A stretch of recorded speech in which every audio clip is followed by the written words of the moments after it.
Tiago: o que furtava, não furte mais, antes trabalhe, fazendo algo de útil com as mãos, para que tenham que repartir com quem estiver em necessidade.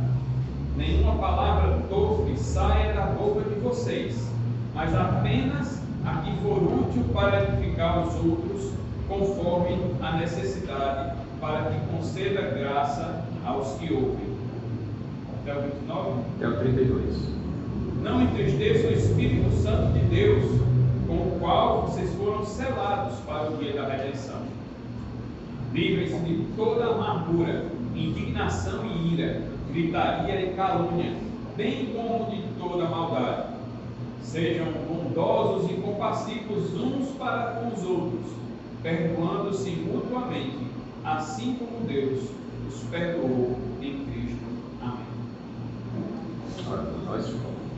Senhor Deus, te agradecemos, Pai, por estarmos aqui na tua casa nessa noite. Te agradecemos, Pai, porque o amor do Senhor é maravilhoso e o Senhor tem nos amado como filhos teus. Pedimos, Pai, que o Senhor abençoe as nossas vidas através da tua palavra que será ministrada aqui essa noite. Abençoa, Pai, o teu servo, o anjo da tua igreja, para que as palavras dele sejam palavras de vida que vêm direto do teu trono do céu aos nossos corações. Nos abençoa, Pai, em nome de Jesus. Amém. Podem sentar, irmãos.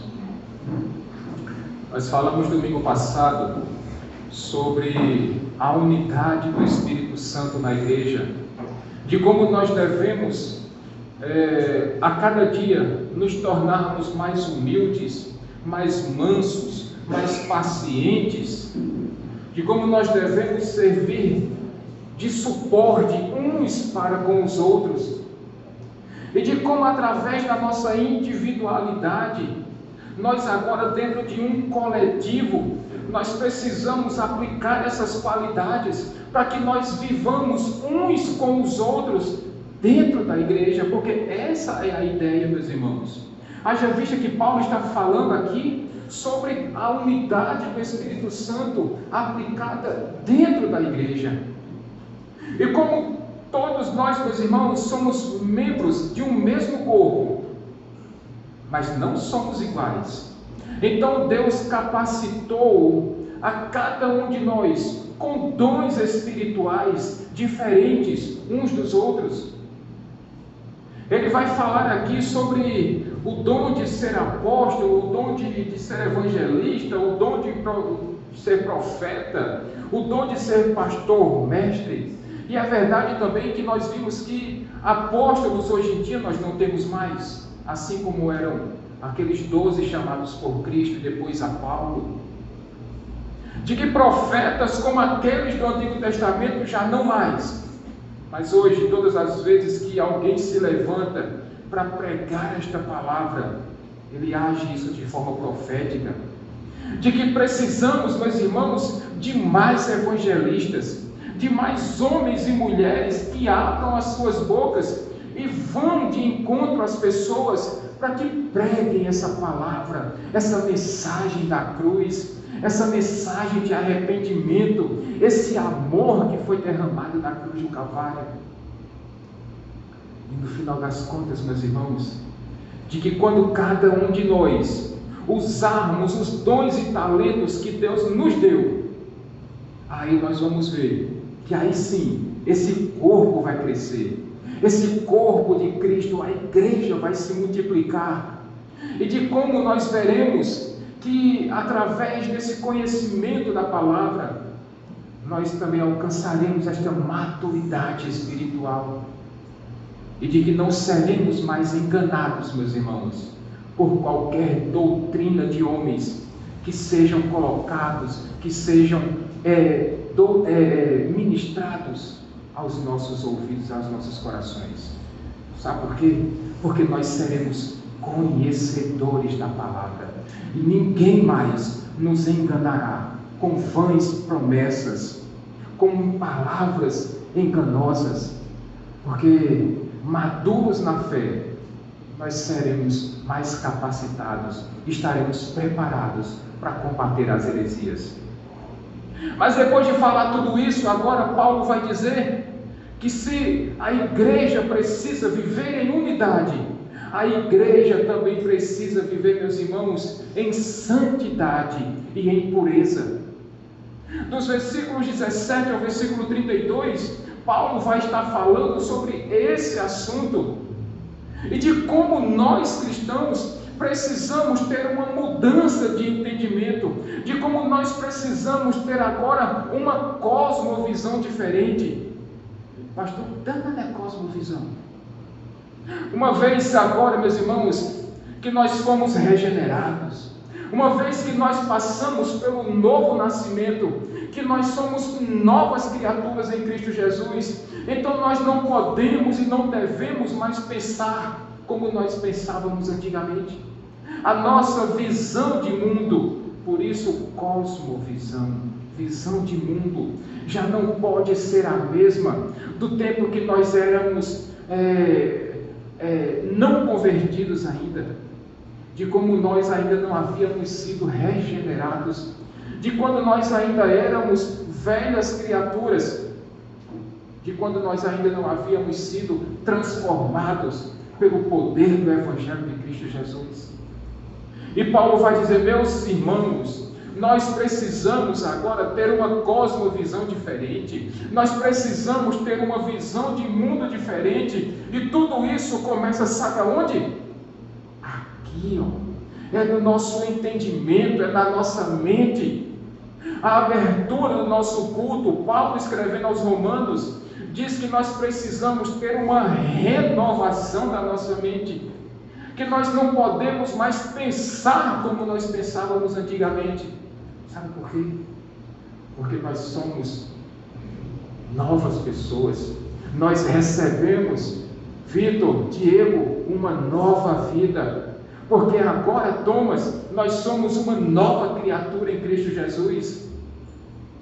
E estranho, meus irmãos, estranho, quando você encontra uma pessoa que se diz crente, vivendo como uma pessoa que não é convertida. É muito estranho, meus irmãos, quando você vê uma pessoa que se diz convertida, praticando aquelas mesmas coisas que fazia quando ainda estava perdida e desgarrada nesse mundo. E nós dizemos, isso é uma contradição, pastor, porque não tem jeito. Não tem como você receber uma nova vida de Jesus e viver como você vivia antigamente. Não dá, não é compatível com a vida de um crente viver como vive uma pessoa do mundo. Essa sim, meus irmãos, é uma verdadeira contradição. E Paulo no versículo 17 ele vai dizer, olha gente, não foi desse jeito que vocês aprenderam de Cristo. É isso que diz o versículo 17, Diácono? Assim eu lhes digo, e no Senhor insisto, que não vivam mais como os gentios, que vivem na futilidade dos seus pensamentos. Não dá, meus irmãos, para nós vivermos como nós vivíamos antigamente. E para reforçar essa ideia de um novo pensamento, de uma nova mentalidade, Paulo vai dizer, olha, uma pessoa que é convertida, uma pessoa que recebeu uma nova visão, uma cosmovisão, ela não pode mais viver como os gentios viviam. Não tem jeito. Não dá, meus irmãos. Não dá para viver nessa futilidade de pensamentos. Não dá para viver com uma mente obscurecida. Não dá para viver na ignorância que essas pessoas viviam. Não tem jeito.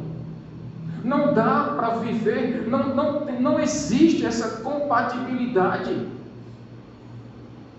Mas afinal de contas, o que é um pensamento fútil, meus irmãos?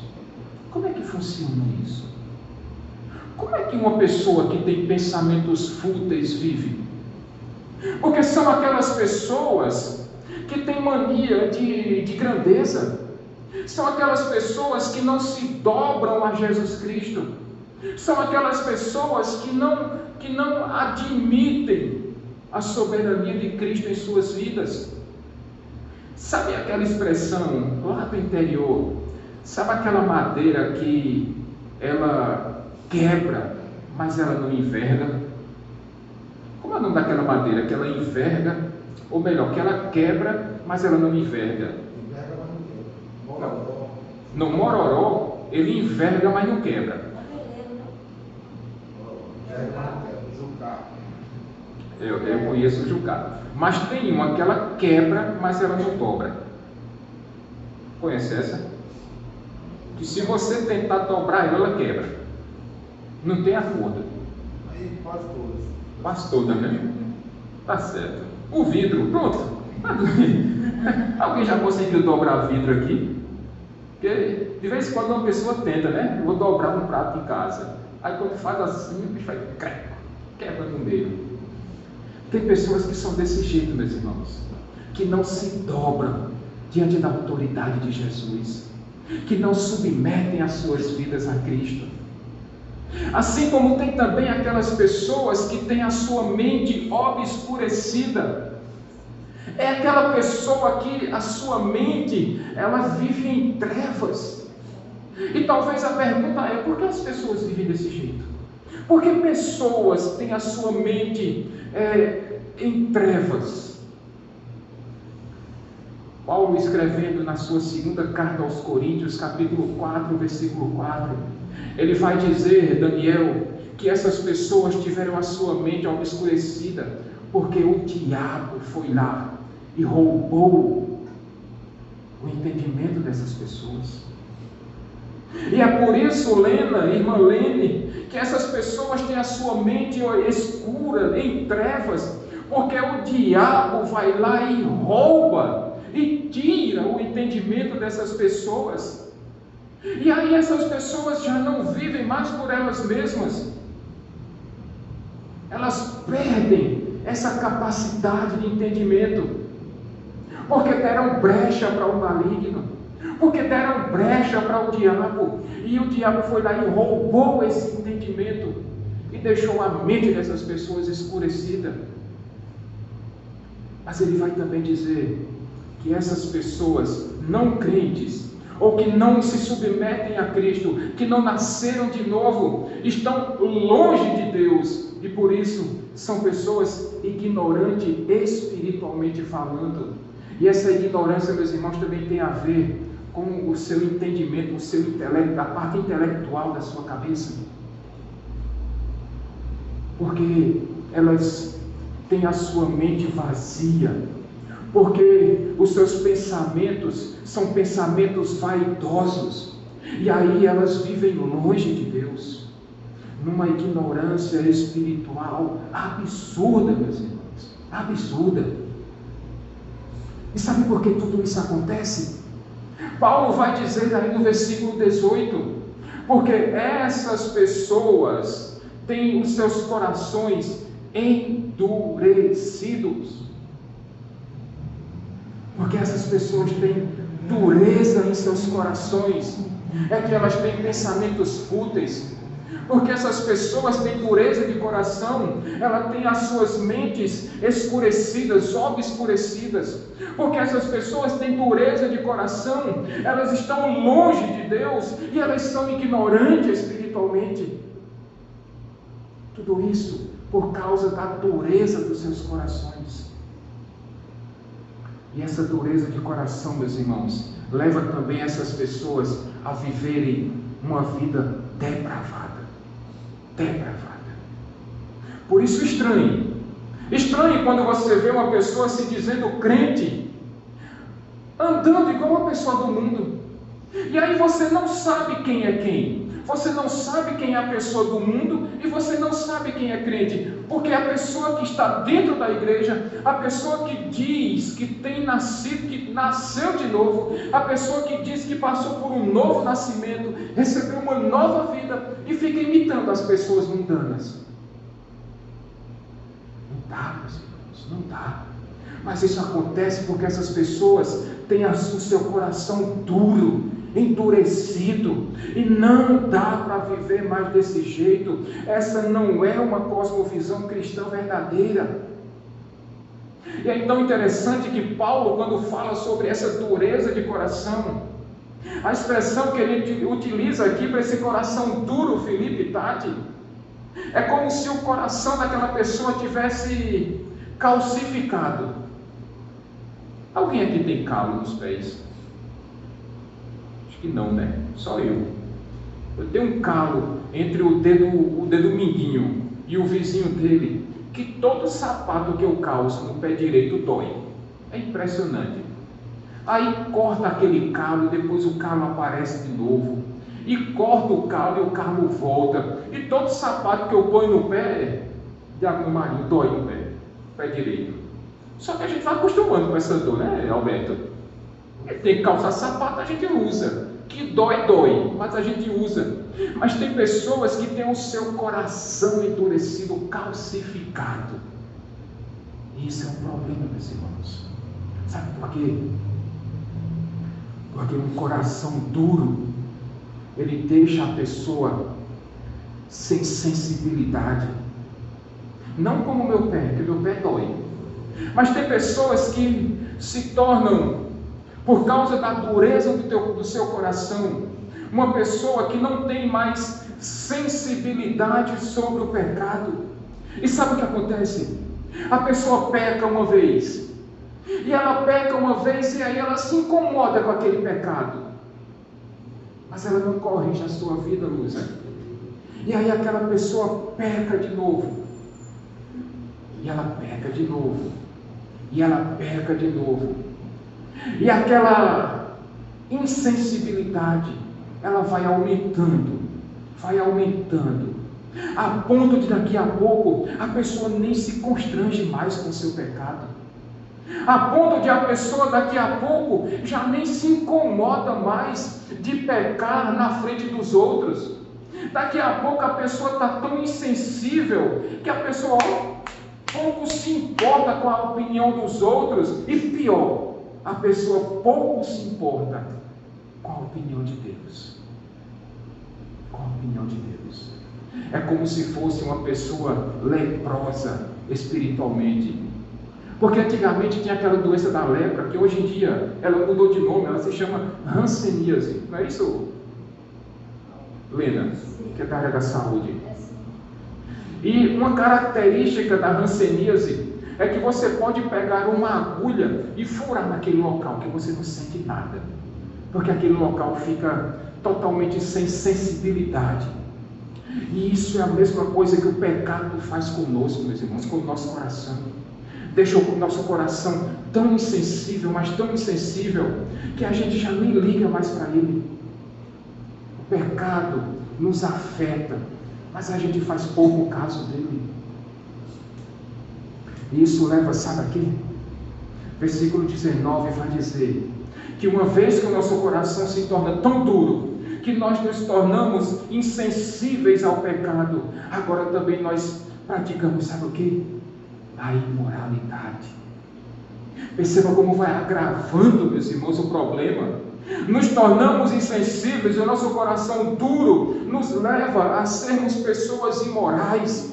E agora já não importa. Meu vizinho pode me ver pecando, o meu vizinho pode me ver fazendo coisas erradas, o meu irmão, a minha família, o meu pai, a minha mãe pode ver, eu não me importo. Os meus irmãos da igreja podem me ver pecando e eu não estou mais nem aí, porque eu me tornei tão imoral, tão depravado, que eu já nem me importo mais com a opinião dos outros, e eu pratico o meu pecado de forma assim explícita, sem querer saber mais se vão falar de mim, se não vão. Eu faço isso às claras, para a pessoa ver que realmente eu estou completamente endurecido por causa do pecado. É isso que o pecado causa em você e em mim, meus irmãos. Essa dureza de coração que leva à insensibilidade, que nos conduz à depravação, à imoralidade. E se isso tudo já não tivesse ruim demais, versículo 19 vai dizer que nós nos tornamos ávidos em praticar essas coisas. E a palavra que Paulo utiliza aqui é uma palavra muito dura, meus irmãos, muito pesada. Sabe por quê? Porque ele vai dizer que essa pessoa ávida, ela vai querer ter aquilo que ela não pode ter, ela vai querer fazer aquilo que ela não pode fazer, e ela vai querer possuir aquilo que ela não pode possuir. Eu vou dar um exemplo muito claro aqui nessa noite. Davidson, o que você espera para a sua filha Aida?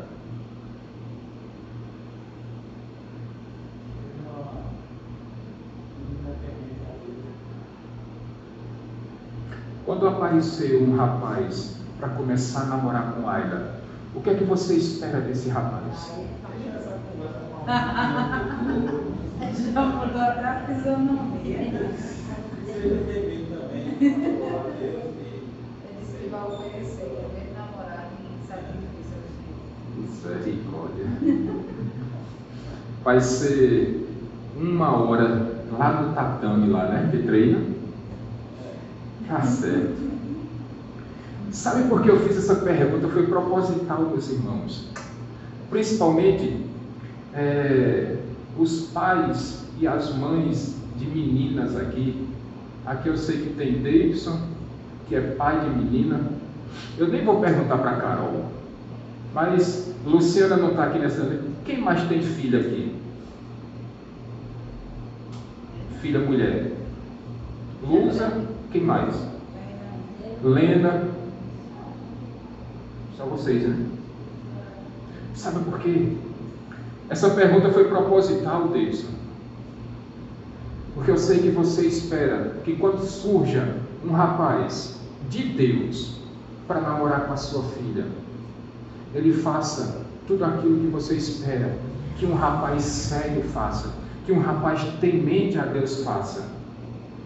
Mas essa pessoa que Paulo descreve aqui no versículo 19, essa pessoa ávida, ela quer possuir aquilo que ela não pode possuir, ela vai querer ter aquilo que ela não pode ter.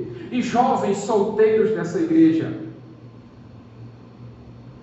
Diego, Vitor, Thomas, só vocês 3 de solteiros, vocês não podem e não devem fazer com uma jovem aquilo que certamente hoje em dia Davidson não quer que um rapaz faça com sua filha.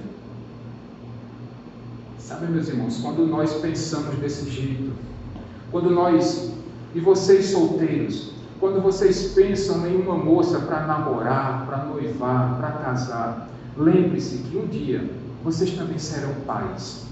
Por isso, se preocupem um pouquinho mais com os pais das namoradas que vocês vão ter quando Deus mandar, e que vocês façam com ela somente aquilo que vocês esperam que um dia um outro rapaz faça com a filha de vocês. Amém, gente?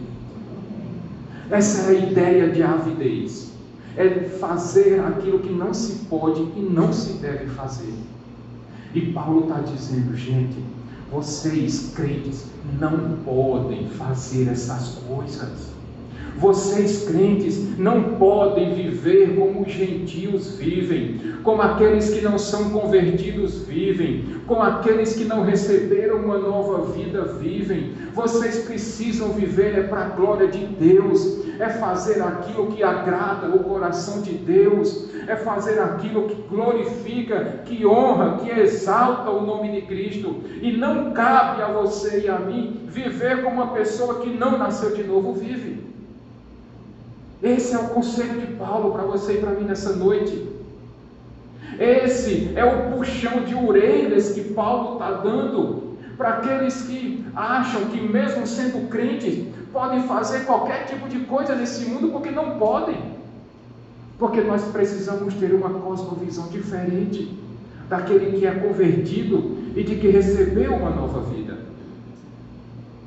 Mas será que isso é só pensamento da cabeça de Paulo, meus irmãos? Certamente que não. Porque dos versículos 20 a 24, Paulo vai dar aqui a tese correta. Ele vai dar o argumento correto. Por que nós não podemos fazer essas coisas? Nós que somos crentes, nós que nascemos de novo, nós que recebemos uma nova vida, por que nós não podemos fazer isso?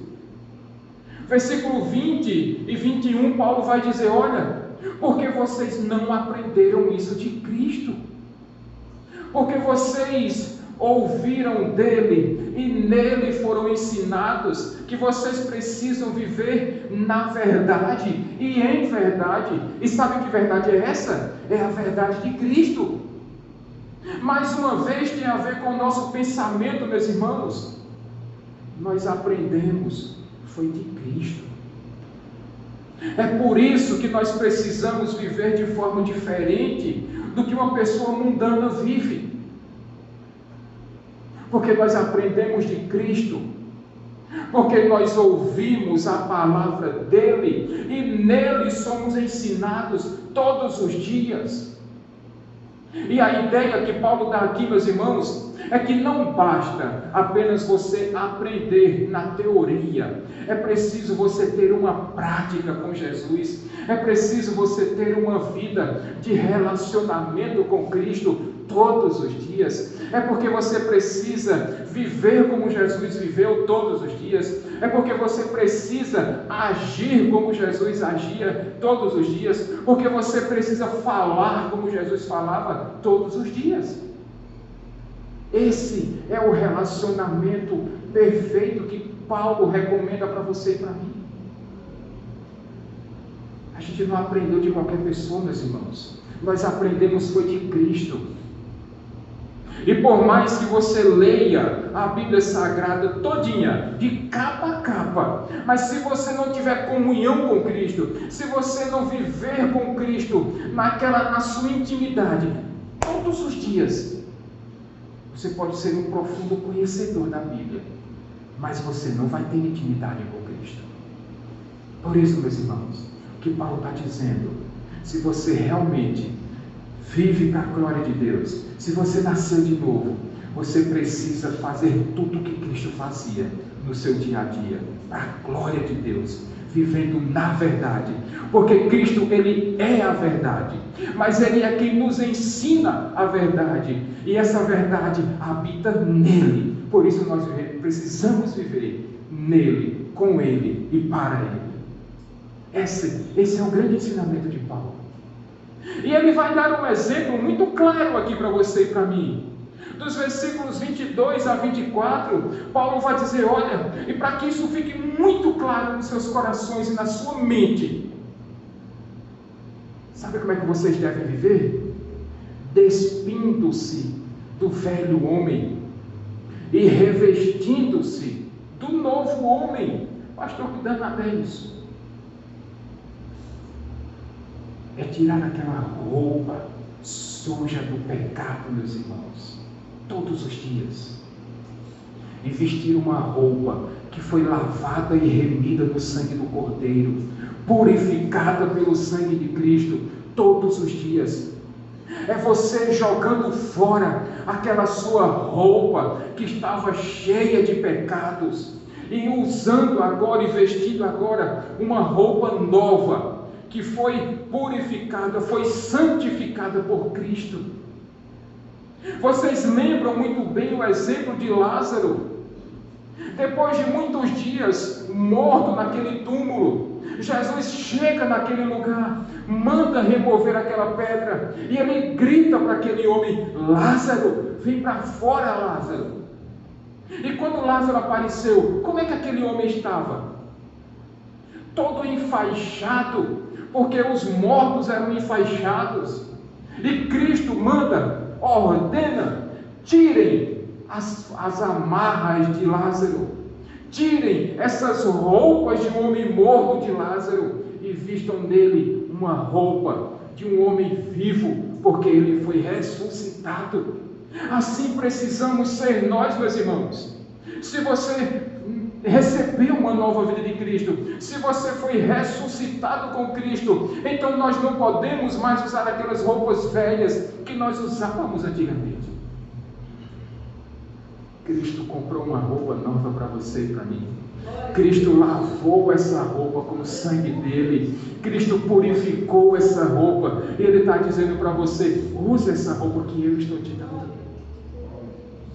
Essa é a roupa da nova vida, meus irmãos. daquele que não quer mais viver em pecado, daquele que não se conforma mais com uma vida que desagrada a Deus, daquele que se nega, daquele que não assume e não admite mais viver uma vida errada, viver uma vida desperdiçada por causa do pecado. Eu sei que muitos de nós vivíamos desse jeito, meus irmãos.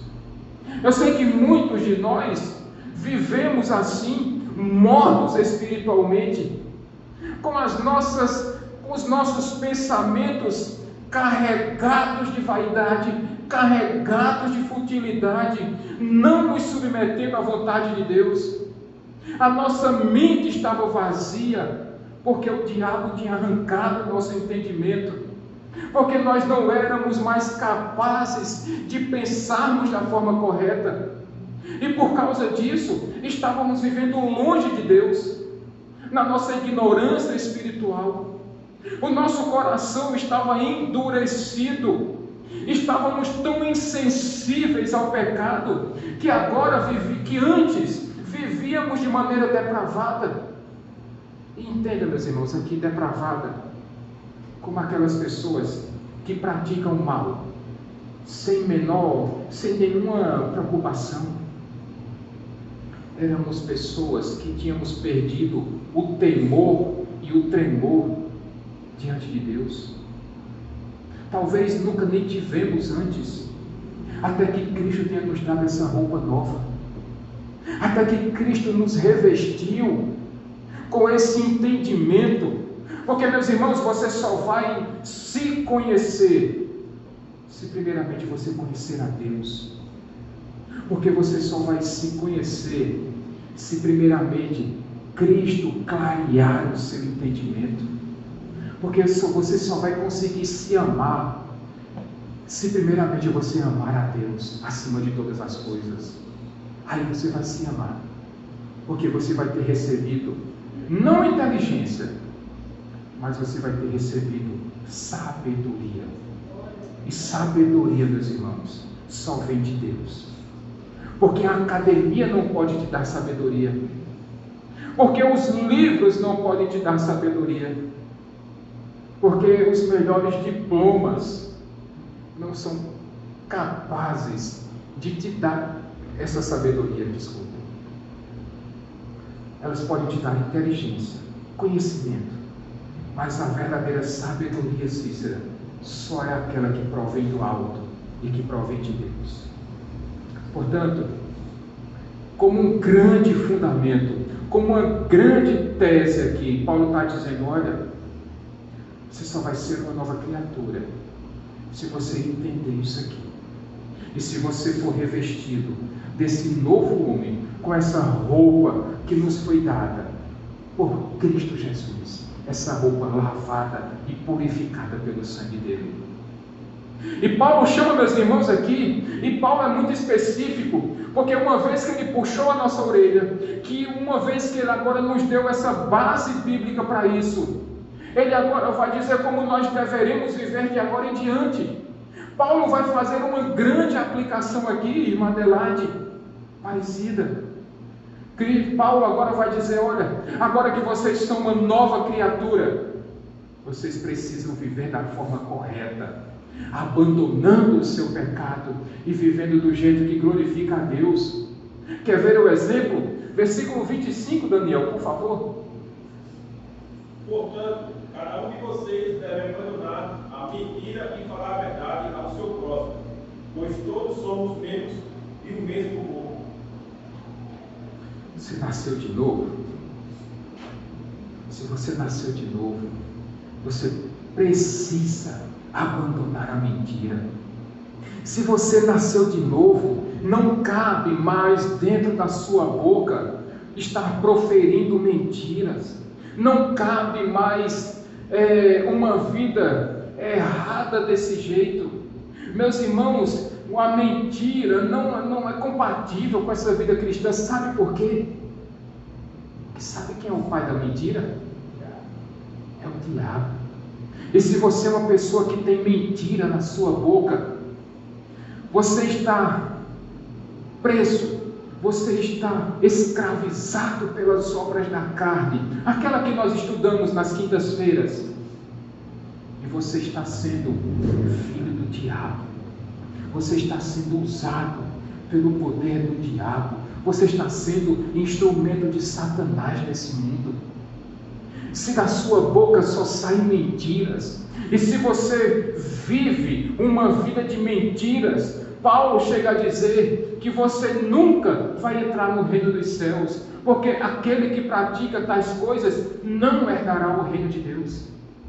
Por isso, meus irmãos, abandone a mentira em nome de Jesus. Fale cada um a verdade. E sabe por que Paulo vai dizer isso? Porque não basta abandonar a coisa errada, é preciso começar a fazer a coisa certa, meus irmãos. Quando você abandona a mentira, necessariamente você precisa falar a verdade. Sabe por quê? Porque nós vivemos em comunidade. E se tem uma coisa que é capaz de destruir os relacionamentos, meus irmãos, é a mentira. A mentira destrói um casamento. A mentira destrói o amor entre um marido e uma esposa. O amor destrói o relacionamento entre irmãos de sangue. A mentira é capaz de acabar com uma amizade de anos. A mentira pode fazer, inclusive, uma igreja ser destruída. Uma igreja pode se rachar por causa de mentiras. Oh, meus irmãos, é necessário que cada um de nós fale a verdade, uns para com os outros. E Paulo vai dizer, sabe por quê? Porque nós somos membros de um mesmo corpo. Não tem condição de um pastor mentir para as suas ovelhas. Assim também como não é admissível que ovelhas mintam para o seu pastor. Porque mesmo que você minta para o seu marido ou para a sua esposa, mesmo que você minta para o seu irmão, mesmo que você minta para o seu amigo, mesmo que você minta para os seus filhos, mesmo que você minta para os seus pais, você nunca vai conseguir mentir para Deus.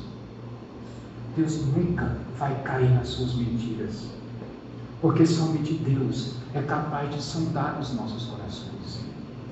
Por isso, o primeiro pecado que tem que ser abandonado, aquele que mente, não minta mais. Mas há um segundo pecado aqui, versículos 26 e 27. E quando vocês se irarem, oxe, pastor, e quer dizer que eu posso ficar irado? Mas não ficar irado não é pecado, não. Porque Paulo está dizendo, olha, não é se vocês ficarem irados. Qual é a expressão que ele está usando aqui? É quando vocês ficarem irados. Então isso quer dizer que nós vamos nos irar sim, meus irmãos. Mas Paulo vai advertir a você e a mim nessa noite aí. Quando você se irar, primeiro, não peque. Segundo, não deixe que o sol se ponha antes que você apazigue essa ira. E em terceiro lugar, quando você se irá, não dê lugar ao diabo. Por que Paulo está dizendo isso? Porque nós vamos nos irar. Mas afinal de contas, que ira é essa, meus irmãos? Porque tem dois tipos de ira, Felipe e Tati. Tem uma ira que é uma ira santa, mas tem uma ira que é uma ira pecaminosa. Sabe qual é aquela ira santa? É aquela ira santa que faz com que nós não consigamos nos acostumar com os pecados. É aquela ira santa que faz com que a gente não aceite as coisas erradas. É aquela ira santa que acometeu Moisés quando ele desceu lá do monte e viu aqueles homens e mulheres adorando um bezerro de ouro. E Moisés ficou tão irado que ele quebrou aquelas 2 tábuas que ele recebera de Deus. Foi essa mesma ira santa que Josué e Caleb sentiram quando aqueles outros espias estavam desencorajando o povo para não tomar posse da terra prometida. Foi a mesma ira santa que fez com que Lutero se rebelasse contra a Igreja Católica, quando os homens, a igreja, estavam vendendo o perdão de pecados. Foi essa mesma ira santa que fez com que Cristo saísse expulsando os mercadores do templo, porque eles estavam negociando dentro do templo de Deus.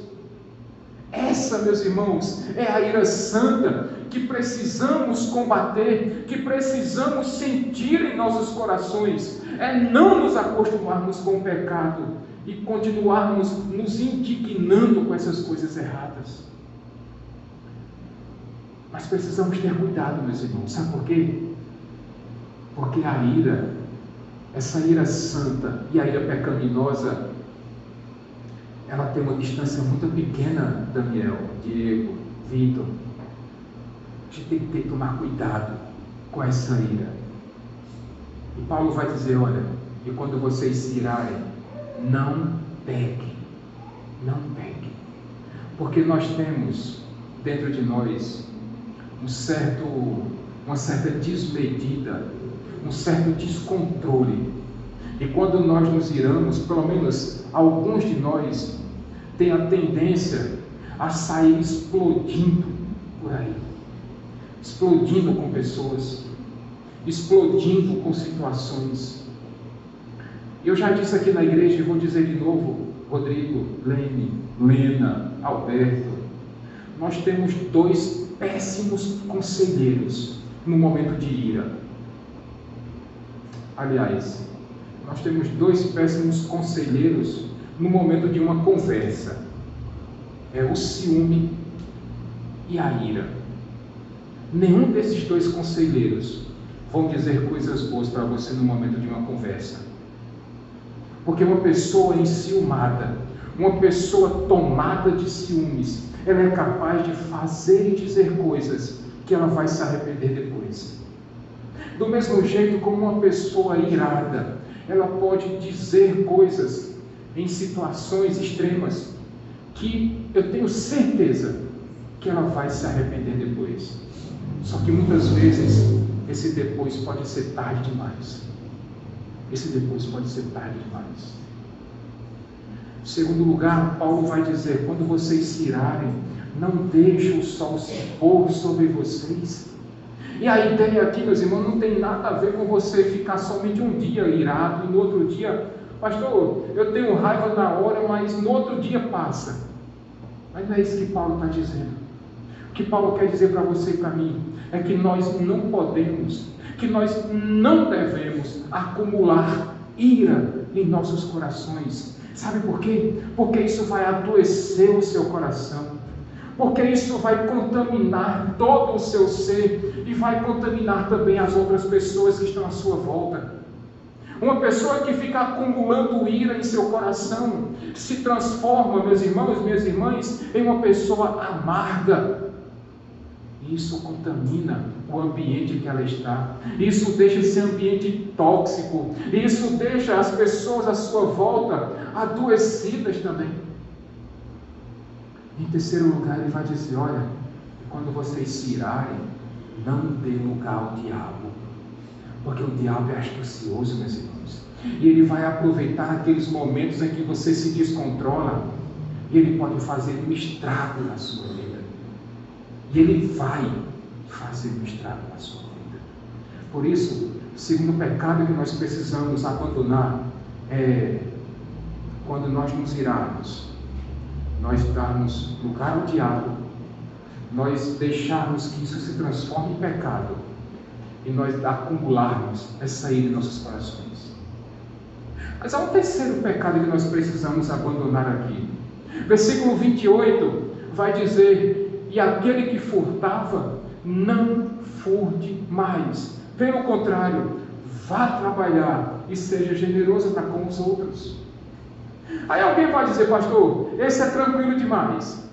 Eu nunca coloquei uma pistola na cintura, eu nunca peguei uma faca peixeira daquela grandona de 12 polegadas e saí roubando pessoas nas esquinas, por aí afora.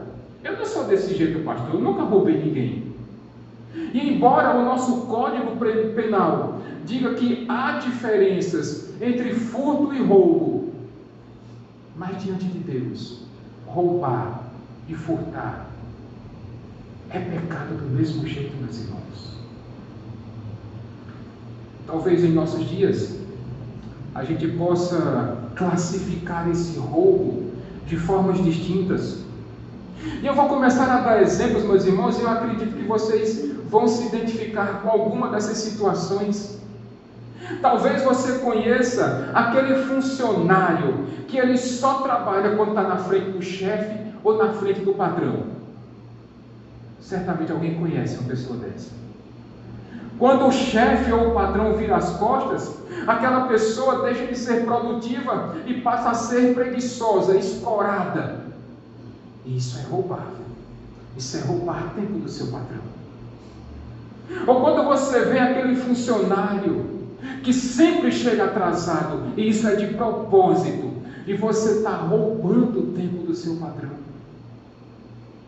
Ou quando aquele funcionário trabalha numa empresa muito grande, e de repente tem aquela canetinha lá dando bobeira, e aquele funcionário, não, mas na empresa tem muito, pastor, não vai lhe fazer falta. Isso é roubo. Quando você pega aquele material que não é seu lá na empresa e traz para a sua casa escondido e não devolve, isso é roubo.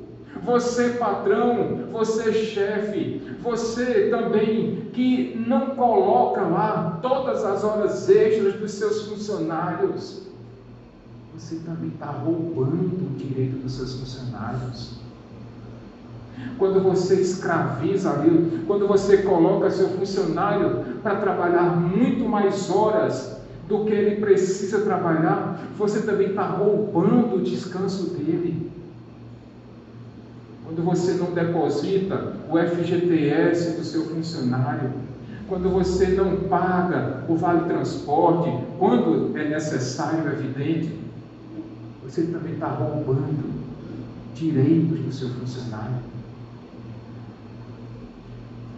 Ah, meus irmãos, quando você que tem o seu próprio negócio, quando você finge que o produto que você está vendendo é muito melhor do que ele realmente é, você está roubando. Quando você faz determinadas coisas, quando você chega na casa de um conhecido e você vê aquela plantinha tão bonitinha lá no jardim e você não pede permissão ao dono e você fala, e leva aquele jarrinho e leva aquela plantinha para dentro da sua casa sem pedir ao dono, você está roubando. Isso parece brincadeira, meus irmãos, mas isso é sério. É sério demais. Que testemunho é esse que nós estamos dando para o mundo? Quando um crente faz esse tipo de coisa, você está roubando. E isso é um pecado diante de Deus. Isso é pecado. Quando você sonega os seus impostos, quando você não paga corretamente o seu imposto de renda, você está roubando do governo, e isso é pecado. Quando você compra lá uma mercadoria, ou quando você vende a mercadoria, e você não fatura lá a notinha fiscal, você também está roubando. Você está roubando também. Quando você faz aquele gato na conta de água, na conta de luz, você está roubando também. Isso tudo é roubo. Quando você constrói o seu muro, o muro da sua casa, invadindo a propriedade do seu vizinho, você também está roubando. Pastor, e dentro da igreja? Quando você não entrega o seu dízimo e a sua oferta na casa do Senhor, você também está roubando de Deus. Isso é pecado do mesmo jeito. Não ser dizimista, quando você pode, quando você tem condições, e você não faz isso, porque você está guardando para você aquilo que não é seu, você também está roubando de Deus. Sabe o que Paulo vai dizer? Aquele que roubava, não roube mais. Posso ouvir amém, igreja? Amém. Aquele que roubava, não roube mais não. Faça a coisa correta. E ele ainda vai dizer, olha, e trabalhe. E com o esforço do seu trabalho, você vai ser sustentado, primeiro por Deus, segundo, porque Deus vai abrir portas para você. E com esse seu trabalho, Paulo vai dizer, seja também generoso para com o seu próximo. Portanto, terceiro pecado a ser abandonado, aquele que furtava, não furte mais. Mas há um quarto pecado aqui. Versículos 29 e 30, Daniel, por favor.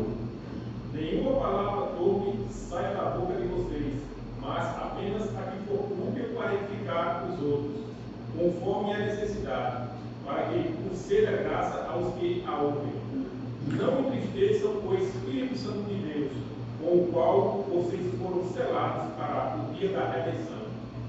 Olha só, meus irmãos, que não saia da sua boca palavras torpes. O que significa então palavras torpes? O que significa uma pessoa que tem na sua boca proferindo apenas palavras torpes? Eu vou simplificar, meus irmãos. São aquelas pessoas que gostam de ficar fazendo piadinhas de duplo sentido. São aquelas pessoas que têm malícia nas suas palavras. São aquelas pessoas que falam palavrão o tempo todo. São aquelas pessoas que têm o hábito, ou melhor, a mania de ficar falando palavras de baixo calão, palavras que amaldiçoam, palavras duras, palavras pesadas demais, palavras que humilham o outro, palavras que irritam os outros, palavras que amaldiçoam os outros. E Paulo está dizendo, não saia da sua boca palavras torpes, palavras podres.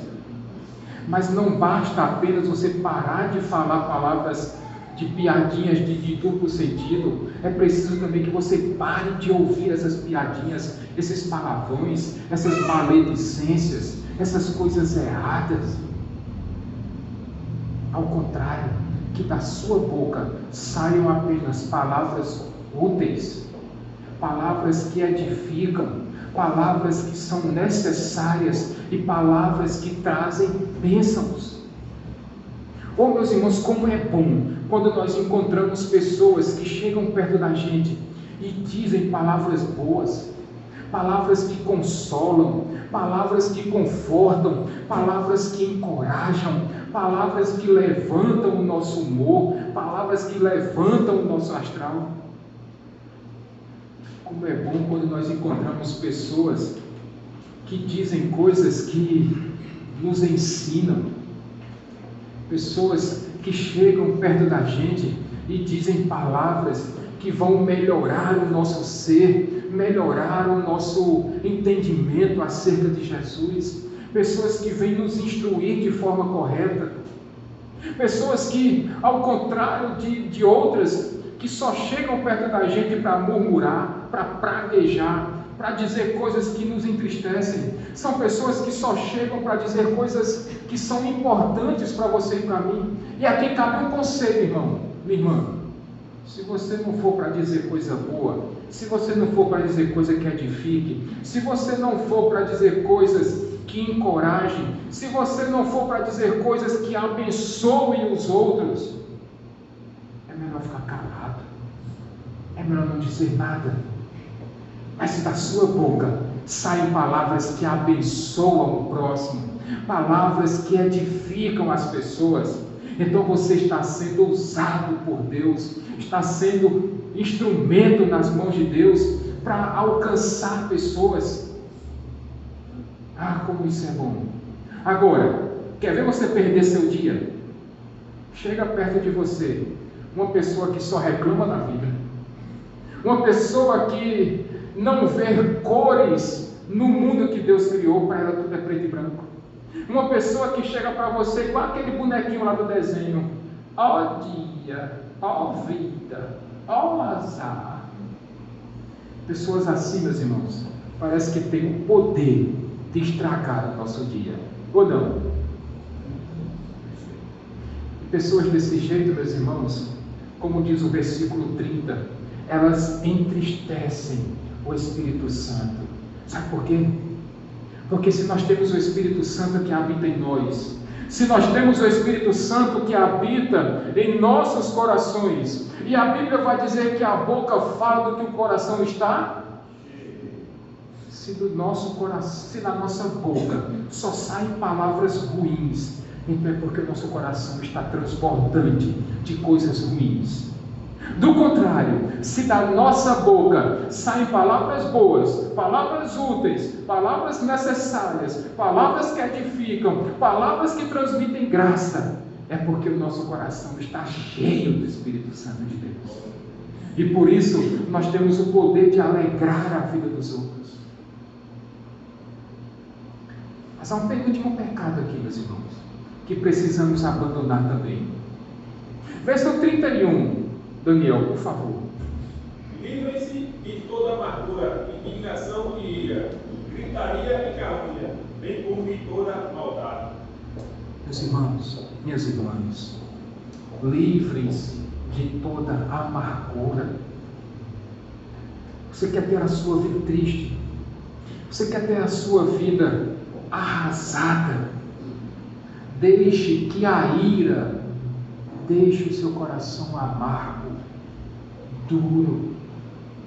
Você vai ver como a sua vida vai se transformar em uma vida sem cor, como a sua vida vai ser uma vida sem sal, sem graça, sem alegria, sem motivação, sem ânimo, sem brilho. A amargura tem essa capacidade, meus irmãos. Uma vez eu conversando com um homem que reclamava demais de tudo, porque tinha muitas doenças, porque sentia muitas dores, porque não tinha dinheiro, porque não tinha trabalho, porque não tinha isso, porque não tinha aquilo. E eu disse para aquele irmão: irmão, você tem Deus, você tem a salvação dada por Deus, você tem a vida eterna dada por Deus. Cristo morreu no teu lugar, Cristo perdoou os teus pecados. Você tem motivos de sobra para sorrir, você tem motivos de sobra para se alegrar. Mas irmãos, irmãs, cá para nós, quem é que gosta de ficar perto de uma pessoa que só reclama? Ninguém gosta. E uma pessoa amarga é essa pessoa que só reclama, que só murmura, que só pragueja, que só coloca ela e os outros para baixo. Por isso, tire essa amargura. Pastor, eu não consigo. Peça que o Espírito Santo de Deus tire essa amargura do seu coração. Peça para que a alegria de Cristo transborde na sua vida. Mas pastor, e as minhas dores? Você serve a um Deus que pode todas as coisas. E a Bíblia vai dizer que mesmo que esse choro ele dure uma noite, uma semana, um mês, um ano, 10 anos, 15 anos, ele não vai durar para sempre. E ainda que dure a sua e a minha vida toda, saiba que se você recebeu uma nova vida, quando você estiver nos braços do Pai, então tudo isso vai ter passado. E essas coisas todas vão ter ficado para trás. E quando você se lembrar de tudo isso, você vai poder dizer: Senhor, muito obrigado, porque o Senhor mudou a minha vida, porque o Senhor mudou a minha história, e a partir de agora, eu já não estou mais preso, escravo desse sofrimento. Isso tudo vai passar um dia, meu irmão, minha irmã. Todo esse choro, todo esse sofrimento tem hora marcada para terminar. Se não for aqui nessa vida, vai ser na vida por vir. E você vai ver que vai ter valido demais a pena você ter tirado essa amargura do seu coração. Mesmo com o sofrimento, mesmo com os problemas, mesmo com as dores, ainda vale demais a pena você sorrir e dar uma glória a Deus todos os dias. E Ele vai dizer: olha, aquele que tem amargura, tira do teu coração a amargura, tira do teu coração essa cólera, essa raiva desenfreada. Tira do teu coração essa ira pecaminosa. Tira da tua vida essa gritaria. E gritaria aqui, meus irmãos, são aquelas pessoas que perdem o seu controle emocional e saem gritando com os outros, e saem gritando diante de situações complicadas. Aquela pessoa amarga, que tire da sua boca a calúnia. Aquelas pessoas que têm mania de ficar falando mal dos outros, e principalmente pelas costas. Que você tiver para tratar com alguém, vá, trate diretamente com ela, se reconcilie com seu irmão, se reconcilie com a sua irmã. E também abandone a maldade, porque uma pessoa amarga, às vezes, ela destila a maldade para com os outros.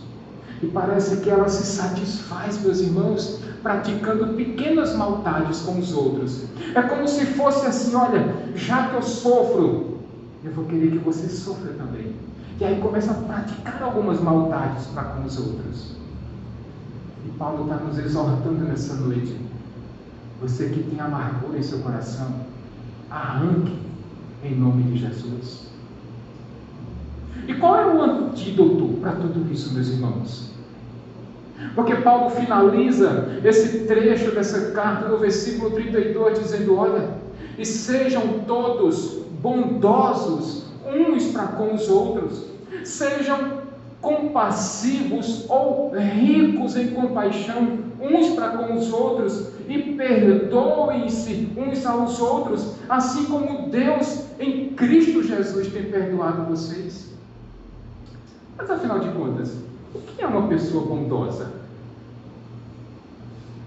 É aquela pessoa dócil, aquela pessoa que se preocupa com o outro, aquela pessoa que está sempre pronta, disposta a ajudar o próximo. Ah, se todos nós fôssemos desse jeito, meus irmãos! Ah, se todos nós praticássemos essa bondade todos os dias, dentro da nossa casa, no nosso ambiente de trabalho, lá na escola, lá na faculdade, aqui dentro da igreja, é sendo bondosos uns para com os outros, é sendo ricos em compaixão, é tentando nos colocar no lugar do nosso próximo, é sendo misericordiosos uns para com os outros, é perguntando para a pessoa que está ao seu lado o que é que você pode fazer para ajudar. É muitas vezes servindo de consolo para quem está sofrendo, é servindo de apoio para quem é necessitado, é estendendo o seu ombro para quem precisa chorar, mas ao mesmo tempo sendo um consolador e um encorajador daquele que sofre. Precisamos ser ricos em compaixão, meus irmãos, e talvez a lição mais difícil dessa noite: perdoando-nos uns aos outros, assim como o Pai tem nos perdoado em Cristo todos os dias. Eu me lembro de quando Pedro, querendo mostrar serviço para Cristo, disse: Mestre, quantas vezes eu preciso perdoar o meu próximo? 7 vezes? E ele achou que fosse receber um tapinha nas costas, Marinho, Diácono Davidson, de Cristo, porque ele se achava muito perdoador, porque estava pedindo perdão ou perdoando o seu próximo 7 vezes.